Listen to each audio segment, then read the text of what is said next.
months in the nut house. It was the longest I'd ever been confined. So a few people had been killed. It wasn't my fault. Please, no, I got a family. Shut please. up and plead, you motherfucker. Well, maybe it was my fault, but I had my own problems to worry about. The old man's curse was beginning to piss me off. But then one day, he showed up. Calypso, he called himself. It was a stupid name. I wanted to kill him there and then, but he made me an offer. He said he ran some kind of crazy contest. If I won his game, he promised to show me how to bring an end to the curse. No more headaches.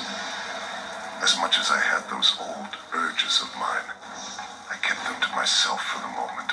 I figured I'd play along with his little game. After all, I could always kill him later.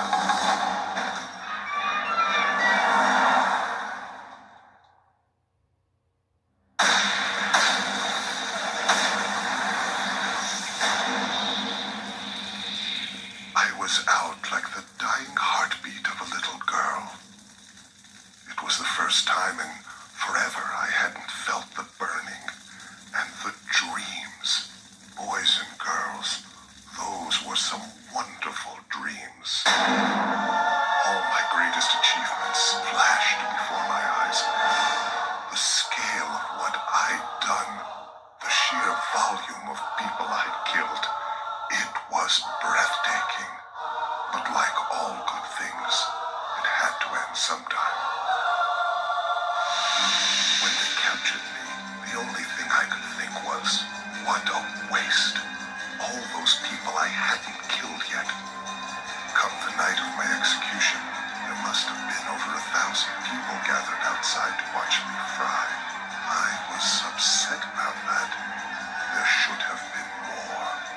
I remember there was this preacher in the observation room. I figured he was just some Bible thumper wanting to save my soul. But as it turned out, the old man had something else in mind. As I fried, he started screaming out like the freak he was. He asked God to curse me, to burden me forever in the flames of hell. It took me less than a minute to kill 3 police officers and get my mask back on. I never used to believe in curses, but it's been 3 months since that night, and the pain gets worse every day. So let me tell you something, boys and girls. I sure as hell believe in curses now.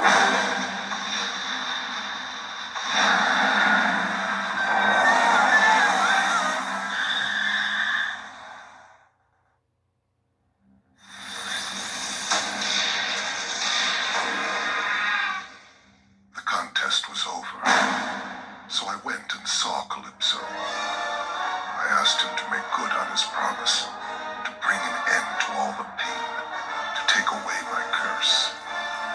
He offered me a vial.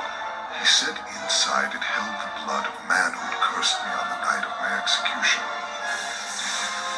He told me if I drank it, my curse would be over.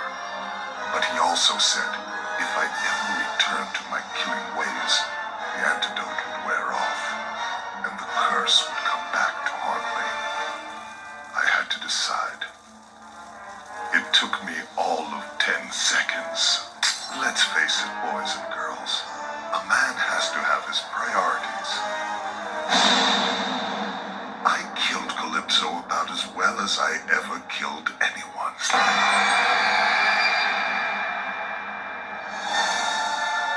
Now that I'm free, I'm going to be the greatest of all time.